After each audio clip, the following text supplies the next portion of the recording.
नमस्कार दोस्तों, स्वागत है आपका एक बार फिर से हमारे इस चैनल सनातन बेला पर। दोस्तों, अगर आप अपने जीवन में कुछ नया सीखना चाहते हैं तो चैनल को सब्सक्राइब जरूर कर ले। दोस्तों, अपना ज्ञान और बढ़ाने के लिए चैनल को सब्सक्राइब जरूर करें। दोस्त, 2023 में सावन का महीना कब है और कितने सोमवार पड़ेंगे, सावन की समाप्ति कब है तथा रक्षाबंधन कब है और व्रत का पालन कैसे करें, व्रत में कौन सी चीजें नहीं खानी चाहिए, जानी सब कुछ इस वीडियो में। दोस्त, सावन का महीना शिव भक्तों के लिए प्यार की सौगात लेकर आता है। यही वो महीना है जिसे हम प्यार का महीना भी कहते हैं। साथ ही साथ शिव बड़ी जोरों शोरों के साथ सावन के महीने का बड़ी ही बेसब्री से इंतजार करते हैं। सावन में भगवान शिव धरती पर आकर अपने हर भक्त के घर में वास करते हैं और उनकी सच्ची भक्ति से धन धान्य करते हैं। सावन का हर एक दिन बहुत ही शुभ माना जाता है, हर दिन पवित्र होता है, हर दिन भगवान शिव की पूजा की जाती है। परंतु सोमवार के व्रत की बात ही कुछ और होती है। दोस्त, सच्चे दिल से लिखें हर हर महादेव नमः शिवाय। चैनल को सब्सक्राइब करके इस बेल आइकन को जरूर दबाइएगा। दोस्तों, आप जानते हैं सावन के इस पवित्र महीने में कितने सोमवार पड़ेंगे और आपको कितने व्रत रखने हैं, आइए जानते हैं। दोस्तों, सावन का महीना 2023 4 जुलाई दिन मंगलवार को पड़ रहा है। बहुत ही शुभ योग बन रहा है, ये दिन साक्षात मंगलकारी है। इस दिन आप भगवान शिव की पूजा जरूर करें। दोस्तों, 4 जुलाई से शुरू हो रहे सावन माह में इस बार की अधिक कृपा बरसेगी, क्योंकि इस साल 8 सावन सोमवार व्रत है। इसमें 4 सोमवार व्रत और 4 अधिक मास व्रत। सावन मास में मास या पुरुषोत्तम मास की वजह से इस बार 4 नहीं बल्कि 8 सोमवार के व्रत किए जाएंगे। पहले सोमवार का व्रत 10 जुलाई, दूसरे सोमवार का व्रत 17 जुलाई, तीसरे सोमवार का व्रत 24 जुलाई, चौथा सोमवार व्रत 31 जुलाई, पांचवा व्रत 7 अगस्त, छठा सोमवार 14 अगस्त, सातवां सोमवार व्रत 21 अगस्त और 8वां सोमवार 28 अगस्त को रखा जाएगा। ऐसे में इस बार सावन पूरे 2 महीने तक रहने वाले हैं, यानी 58 दिन, ना कम ना ज्यादा। भगवान भोलेनाथ आपके घर में अस्थायी रूप से वास करने वाले हैं, तो ऐसे में दिल खोलकर भगवान शिव की उपासना और भक्ति में लग जाइए। आपको बता दें, ये शुभ संयोग पूरे 19 सालों बाद पड़ा है। दोस्तों, सावन का पहला सोमवार कब है? सावन महीने का पहला सोमवार 10 जुलाई को पड़ेगा। इस दिन आप व्रत जरूर रखें, भगवान भोलेनाथ आपकी सभी मनोकामनाएं जरूर पूर्ण करेंगे। दोस्तों, सावन की समाप्ति होगी 31 अगस्त को और रक्षाबंधन का त्योहार मनाया जाएगा 30 अगस्त बुधवार के दिन। सावन की समाप्ति होने से एक दिन पहले रक्षाबंधन का पर्व मनाया जाएगा। दोस्तों, ऐसे में हम जानते हैं सावन के इस पवित्र महीने में कौन सी गलती नहीं करनी चाहिए जिससे कि शिव नाराज ना, और सावन व्रत में ये फल तो कभी मत खाना, नहीं तो भगवान भोले बाबा आपसे क्रोधित हो सकते हैं, आपका व्रत टूट सकता है। आइए जानते हैं कुछ ऐसी सावधानियां जिसे भूल कर भी नहीं करनी चाहिए। दोस्तों, नंबर 1, शास्त्रों में कहा गया है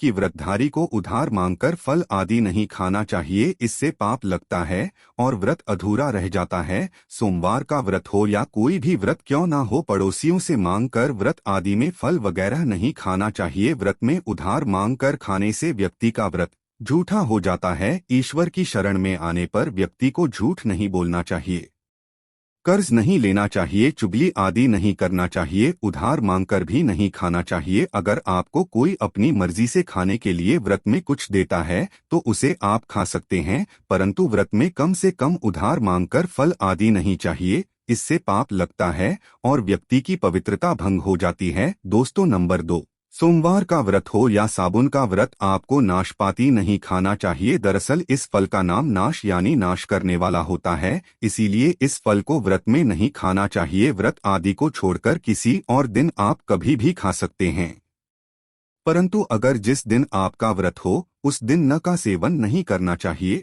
भगवान को भी नहीं चढ़ाना चाहिए। दोस्तों, नंबर 3, कुट्टू या सिंघाड़े का आटा खाने से भी आपका व्रत टूट सकता है। आपको बता दें, लंबे समय से रखा हुआ आटा आपका व्रत भंग कर सकता है। दरअसल पुराने आटे में घुन आदि कीड़े वगैरह पड़ जाते हैं जो ठीक तरह से दिखाई भी नहीं देते। ऐसा आटा खाने पर दरअसल आप मांस का सेवन करते हैं और व्रत में कीड़े खाना घोर पाप के बराबर माना गया है और आपका व्रत भंग हो जाता है। व्रत में ताजी आटा खाना चाहिए, लंबे समय से रखे हुए आटे में कीड़े पड़ जाते हैं, ऐसा कभी ना करें। व्रत हमेशा शुद्धता में ही रखना चाहिए। सावन का महीना बड़ा ही पवित्र महीना माना गया है, इसीलिए ये 5 चीजें भगवान शंकर के पास कभी ना रखें। तो चलिए जानते हैं दोस्तों। नंबर 1, जहां रखा हो शिवलिंग या महादेव की कोई भी प्रतिमा तो वहां पर भूल कर भी चप्पल जूते लेकर नहीं जाना चाहिए। जरा सोचिए, जब आपके कमरे चप्पल लेकर प्रवेश करता है तो आपको कितना क्रोध आता है। इसी कारण महादेव भी आपसे नाराज हो जाते हैं और आपको मिलने वाला फल नष्ट हो जाता है। ऐसे में मंदिर में नंगे पांव ही प्रवेश करना चाहिए, क्योंकि चमड़े की चप्पल हमेशा अशुद्ध रहती है, इससे देव शक्ति नाराज होती है। दोस्त तो नंबर 2, अक्सर महिलाओं को मासिक धर्म आ जाता है और वो बिना किसी को बताए पूजा पाठ कर लेती, जो कि शास्त्रों में वर्जित माना गया है। इस समय महिलाओं को जानकर भी अनजान नहीं बनना चाहिए। अगर आपको मासिक पीड़ा है तो घर के बने मंदिर में या बाहर बने मंदिर में कभी प्रवेश नहीं करना चाहिए, इससे देव शक्तियां नाराज होकर आपसे क्रोधित हो सकती है। ऐसे समय में शिवलिंग को छूना घोर पाप के बराबर माना गया है। जरा सोचिए, ऐसी अवस्था में जब महिला को बुरा लगता है तो ईश्वर कितना बुरा लगेगा। इसीलिए महिलाओं को ऐसी अवस्था में मंदिर, यात्रा, घर में पूजा पाठ, भगवान की प्रतिमा को छूना या तुलसी में पानी भी नहीं डालना चाहिए। तुलसी का पौधा भी सूख जाता है। जब देव शक्तियां नाराज होती है तो लाजमी है कि घर में कंगाली और गरीबी, लड़ाई झगड़े होने लगते हैं। ऐसा कभी मत करना। दोस्तों नंबर 3, शास्त्रों में बताया गया है कि जहां होता है शिवलिंग तो वहां सभी शक्तियां सक्रिय रहती हैं। अगर घर में होता है शिवलिंग तो वह व्यक्ति महादेव की कृपा सदैव पा लेता है। वास्तुशास्त्र के अनुसार शिवलिंग से हर वक्त ऊर्जा का संचार होता रहता है, इसीलिए शिवलिंग पर जल धारा हमेशा होनी चाहिए, जो ऊर्जा को शांत रखता है। कुछ लोग अपने घर में शिवलिंग तो रख लेते हैं, परंतु वो 1 हफ्ते के बाद जल चढ़ाते हैं, जो कि बिल्कुल भी अच्छा नहीं माना जाता। अगर आप जल नहीं चढ़ा सकते तो आप अपने घर में शिवलिंग स्थापित कभी ना करें, जो कि गरुड़ पुराण में बताया गया है। इससे उल्टा घर में विनाश होता है। दोस्त तो नंबर 4, शास्त्रों में बताया गया है कि तुलसी और महादेव का बैर माना गया है। इसी कारण तुलसी में शिवलिंग और गणेश की प्रतिमा को नहीं रखा जाता। कई लोग जाने अनजाने में शिवलिंग को तुलसी में रख देते हैं और घर में परेशानियां आना शुरू हो जाती है। इससे महाशक्ति क्रोधित हो जाती है। शिवलिंग पर तुलसी भी नहीं चढ़ाना चाहिए। तुलसी में और शिवलिंग में कुछ दूरी होना चाहिए। दोस्तों नंबर 5, घर का मंदिर या बाहर का मंदिर, किसी भी मंदिर में ऐसे व्यक्ति को प्रवेश नहीं करना चाहिए जिसने स्त्री प्रसन्न अर्थात संभोग किया हो या उसने मांस खाया हो। अगर आप शारीरिक रूप से गंदे हैं तो मंदिर के आसपास भी नहीं जाना चाहिए। घर के बने मंदिर में कोई कपड़ा आदि डाल देना चाहिए। जरा आप ही सोचिए, क्या आप मांस खाकर या स्त्री के साथ शारीरिक संबंध बनाकर भगवान के पास जाएंगे और क्या वो आपसे प्रसन्न होंगे? बिल्कुल भी नहीं। वो आपसे क्रोधित हो सकते हैं और आपसे नाराज हो जाएंगे। शास्त्रों में इसे घोर पाप माना गया है। इससे व्यक्ति में जाता है। ऐसा दुष्ट स्वभाव मनुष्य के बर्बादी का कारण माना गया है। ऐसा ना करें। ईश्वर के सामने हमेशा नहा धोकर मन पवित्र लेकर ही जाना चाहिए, इससे सभी आपसे प्रसन्न रहती है। दोस्तों सावन के महीने में महादेव को ऐसे बेलपत्र कभी मत चढ़ाना, बहुत ही अशुभ माना जाता है। दोस्तों पौराणिक मान्यताओं के अनुसार बेलपत्र चढ़ाने से शिवजी का मस्तक शीतल रहता है। बेलपत्र से भगवान शिव की पूजा करने से दरिद्रता दूर होती है और व्यक्ति सौभाग्यशाली बनता है। इससे हनुमान जी भी प्रसन्न होते हैं, क्योंकि वे शिव के ही है और इस बात को शायद ही कोई जानता हो। दोस्तों पहले आप ये जाने कि बेलपत्र का उपयोग और इसके लाभ कैसे मिलते हैं। दोस्तों नंबर 1, तीनों लोकों में जितने तीर्थ स्थल प्रसिद्ध हैं वे सभी तीर्थ स्थल बेलपत्र के मूल भाग में स्थित माने जाते हैं। इस बात को शायद ही कोई जानता हो। दोस्तों नंबर 2, यदि बेल का वृक्ष घर के बीचों बीच या पूर्व दिशा में लगा हो तो घर में की कोई भी कमी नहीं रहती और परिजन खुशहाल रहते हैं। दोस्तों नंबर 3, जो व्यक्ति बेल के वृक्ष के मूल भाग की गंध पुष्प आदि से पूजा अर्चना करता है उसे मृत्यु के पश्चात शिवलोक की प्राप्ति होती है। दोस्तों आप जानते हैं बेलपत्र से जुड़ी कुछ खास बातें। चतुर्थी, अष्टमी, नवमी, चतुर्दशी और अमावस्या तिथियों को संक्रांति के समय और सोमवार को बेलपत्र नहीं तोड़ना चाहिए। पूजा से एक दिन बेलपत्र तोड़कर रख ले। दोस्तों, आपको बता दे, बेलपत्र कभी अशुद्ध नहीं होता। यदि आपको पूजा के लिए नए बेलपत्र नहीं मिल रहा है तो आप किसी दूसरे के चढ़ाए हुए बेलपत्र को स्वच्छ जल से धोकर भगवान शिवा को अर्पित कर सकते हैं।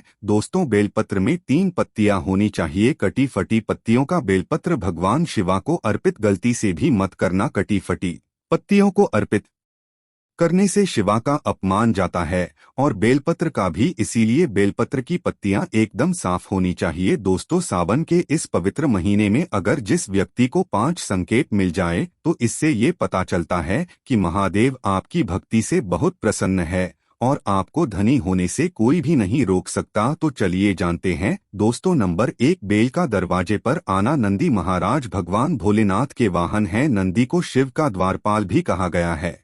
नंदी महाराज को बुद्धि और ज्ञान का प्रतीक माना गया है। शिव के मंदिर के बाहर हमेशा नंदी महाराज विराजित रहते हैं। परंतु अगर सावन के इस पवित्र महीने में अचानक से नंदी महाराज आपके दरवाजे पर आ जाएं और घर की चौखट को सींग मारने लगे, तब आपको समझ लेना चाहिए कि भगवान शिव आपके घर में आने वाले हैं, जो कि ये एक उनके आने का संकेत है। भगवान शिव भक्ति से बहुत प्रसन्न है और आपके घर में खुशियां आने वाली है। आपको धनी होने से कोई नहीं रोक सकता। परंतु याद रहे, नंदी महाराज को तिलक लगाकर मीठा भोग जरूर खिलाएं। दोस्तों, नंबर 2, सावन के पवित्र महीने में अचानक से आपके सपनों में अगर शिवलिंग दिखाई दे जाए, अर्थात भगवान शिव दिखाई दे जाए, तो इसे आपको ये समझना चाहिए कि अब आपके जीवन से परेशानियों का अंत जल्दी हो जाएगा। भगवान शिव की सच्ची आराधना भक्ति से बहुत खुश है और वो आपके घर में आने वाले हैं। ऐसे में याद रहे, शिव की भक्ति में कोई भी कमी नहीं आना चाहिए। घर को गंदा मत रखना, क्योंकि आपके घर में भगवान शिव आने वाले हैं। दोस्तों, नंबर 3, शास्त्रों के अनुसार माना गया है कि नीलकंठ भगवान शिव का प्रतीक है। अगर आपके घर में सावन के महीने में नीलकंठ छत पर आकर बैठ जाए तो उसे भूल कर भी मत भगाना, क्योंकि ये भगवान शिव का प्रतीक माना गया है।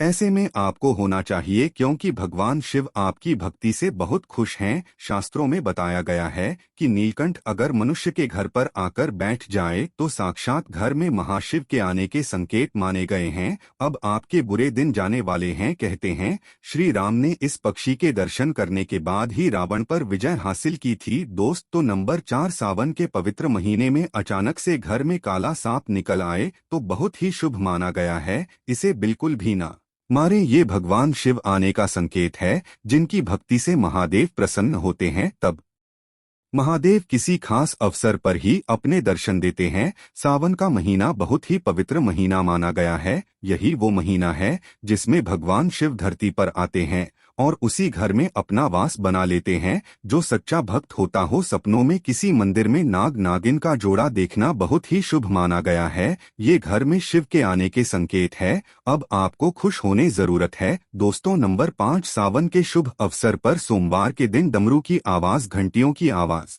सुनाई दे जाए तो ये अत्यंत शुभ माना गया है। इसका अर्थ ये है कि भगवान भोलेनाथ आपसे प्रसन्न है और जल्दी आपके घर और जीवन में प्रवेश करने वाले हैं, जिससे आपका आर्थिक संकट दूर होकर जीवन में सुख समृद्धि आने वाली है। महादेव आपसे बहुत खुश हैं। दोस्त, और महादेव की कृपा पाने के लिए एक बार भगवान शिव जयकारा जरूर लगाएं। हर हर महादेव, ओम नमः शिवाय। एक लाइक तो बनता है।